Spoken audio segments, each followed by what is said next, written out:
क्या पढ़ने वाले हैं, साइमन कमीशन क्या है। ठीक है, साइमन कमीशन क्या है, साइमन कमीशन भारत कब आया, और साइमन कमीशन आने के कारण हमारे भारत में क्या हुआ जो उसका जोरों शोरों से विरोध किया गया। ठीक है, और फिर उसको यहाँ से क्यों मतलब गो बैक पीछे भेज दिया गया। ठीक है, ये सारी चीज के बारे में पढ़ेंगे। तो सबसे पहले साइमन कमीशन का गठन ब्रिटिश सरकार द्वारा 1927 ईस्वी में, ब्रिटिश सरकार द्वारा 1927 ईस्वी में किया गया था। कब किया गया था गठन, 1927 ईस्वी में। किसके द्वारा किया गया था, ब्रिटिश सरकार के द्वारा किया गया था। इस आयोग का उद्देश्य भारत में संवैधानिक सुधारों की स्थिति की जांच करना था। इस आयोग का क्या कारण था, भारत में संवैधानिक सुविधाओं का जांच करना था। ठीक है, सुधारों का जांच करना और भविष्य के सुधार के लिए सुझाव देना था, यानी कि उसका जांच पड़ताल करके भविष्य में आने वाले सुझाव मतलब संवैधानिक को क्या करना था, सुझाव देना था। किसका, साइमन कमीशन का। गठन कब हुआ था, 1927 ईस्वी में के लिए सुझाव देना था। इस आयोग का अध्यक्ष सर जॉन साइमन था। इस आयोग का अध्यक्ष कौन था, सर जॉन साइमन, और उसी के नाम पे रखा गया था साइमन कमीशन। इसका अध्यक्ष कौन था, सर जॉन साइमन था। इसमें कुल 7 सदस्य थे, लेकिन एक भी भारतीय सदस्य को शामिल नहीं किया गया था। साइमन कमीशन में कुल कितने सदस्य थे, 7 सदस्य थे, लेकिन उसमें से एक भी भारतीय सदस्यों को शामिल नहीं किया गया था। ठीक है, उसका गठन कौन किया था, सर जॉन साइमन ने किया था। कब किया था, 1927 ईस्वी में। 7 सदस्य थे, उसमें से एक भी भारत का नहीं थे, जिसके कारण भारत में जो नेता लोग था वो लोग को क्या हुआ, मतलब गुस्सा आया, जलन पैदा हुआ। भारत के लोगों को भी हुआ कि अगर जब ये कानून हमारे भारत में लगेगा, हमारे भारत में चलेगा और हमारे भारत का एक भी लोग नहीं है तो फिर उसको मैं क्यों मानूं। ठीक है, फिर क्या है, एक भी लोग शामिल नहीं था। भारतीय नेताओं ने इसे अपने अपमान के रूप में देखा। भारत के नेताओं ने इसे क्या देखा, अपने अपमान के रूप में। ठीक है, अपमान के रूप में देखा और इसका जबरदस्त विरोध किया। जब यह आयोग 1928 ईस्वी में भारत आया और इसका क्या किया, बहुत जोर से विरोध किया। लेकिन जब यह आयोग भारत आया कब, 1928 में। गठन कब हुआ था, 1927 ईस्वी में, लेकिन भारत कब आया, 1928 में आया। ठीक है, तो भारत आया, जगह जगह इसका बहिष्कार किया गया, जगह जगह इसका क्या किया गया, बहिष्कार किया गया। और साइमन गो बैक के नारे लगे, जगह जगह इसका क्या किया गया, बहिष्कार किया गया। और किस चीज का नारा लगा, Simon go back, Simon go back है।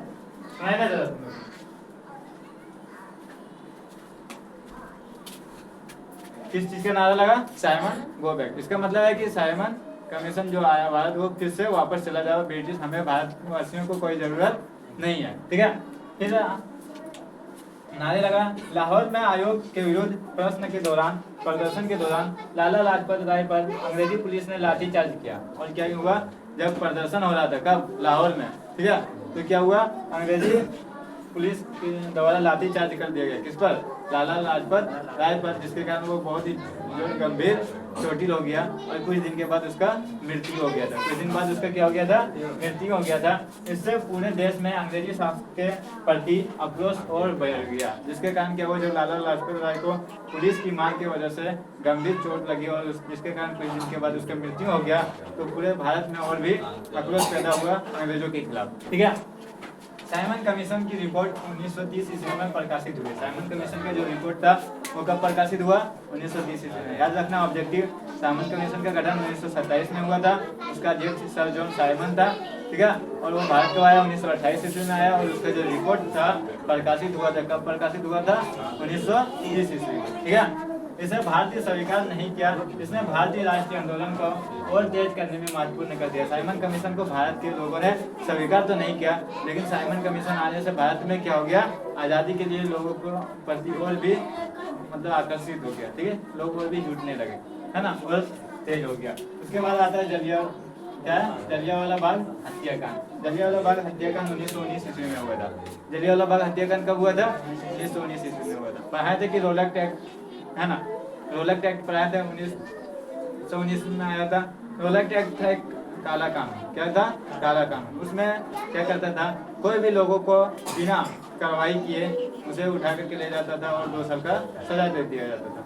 इसी के विरुद्ध में सब लोग इकट्ठा हुए थे। कहाँ, जलियांवाला बाग, अमृतसर में एक बाग है जलियांवाला बाग। ठीक है, वहीं बहुत सारे लोगों ने क्या हुआ था, इकट्ठा हुआ था इसी के विरुद्ध में, इसी के खिलाफ में।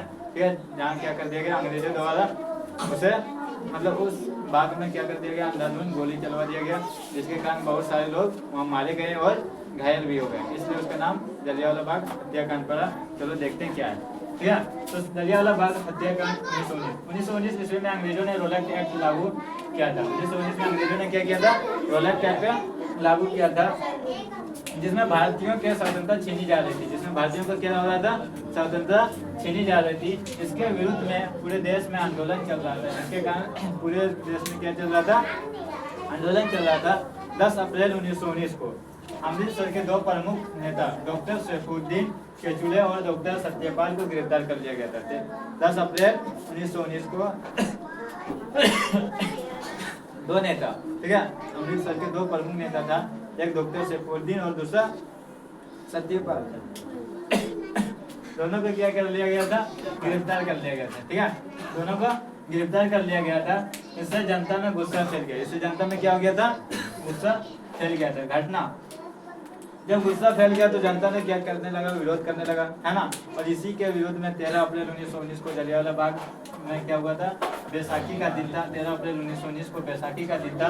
हजारों लोग अमृतसर के जलियांवाला बाग में शांतिपूर्ण सभा करने के लिए एकत्र हुए थे, यानी कि उस बैसाखी का दिन था 13 अप्रैल 1919 को, और हजारों से ज्यादा लोग जलियांवाला बाग हत्याकांड क्या इस कानून का विरोध करने के लिए शांतिपूर्वक, कोई भी मतलब झमेला नहीं कर रहा था, शांतिपूर्वक प्रदर्शन करने के लिए एकत्र हुए थे, ठीक है।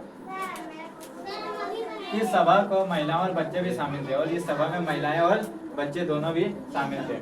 ब्रिटिश अधिकारी जनरल डायर, याद रखना, जनरल डायर ने बगैर किसी चेतावनी के बाग के मुख्य द्वार बंद करा दिया। बाग का जो सबसे मुख्य द्वार था, जहाँ से सारे लोग बाहर जा सकते थे, उसी को बंद कर दिया गया था, ठीक है, बंद करा दिया। और अपनी सेना को निहत्थी भीड़ पर गोली चलाने का आदेश दे दिया, और अपनी सेनाओं को बता दिया यहाँ जितने भी लोग हैं सभी पे गोली चला सकता है, जितना चाहे उतना, यानी कि निहत्थे। वहाँ तो कोई शांतिपूर्वक सब किया था, कोई तो कुछ लेके नहीं किया था। और इधर से क्या किया, जो मेन द्वार होता था, निकलने का द्वार होता था, उसे ही बाहर कर मतलब बंद कर दिया और गोली चलवा दिया। लोग इधर से उधर भागने लगे, लोग इधर से उधर भागने लगे, तो हरदम मच गया, लेकिन निकलने का जगह नहीं था, जिसके कारण सैकड़ों लोग मारे गए। जिसके कारण क्या हुआ, सैकड़ों लोग मारे गए और हजारों लोग क्या हो गया, घायल हो गया। जब इसकी जांच किया गया, है ना, लेकिन लोग बच नहीं पाए, क्योंकि निकलने का कोई रास्ता नहीं था। इस क्या निकलने का कोई रास्ता नहीं था। इस गोली कांड में सैकड़ों लोग मारे गए और हजारों लोग घायल हुए। सरकारी आंकड़े कम बताए गए। सरकार ने जब आंकड़ा निकाला तो वो आंकड़ा क्या कम बताया गया, लेकिन वास्तविक में कुछ अलग ही था, ठीक है। यह था जलियांवाला बाग हत्याकांड। याद क्या रखना है, जलियांवाला बाग हत्याकांड कब हुआ था, तो जलियांवाला बाग हत्याकांड 13 अप्रैल 1919 को हुआ था, ठीक है।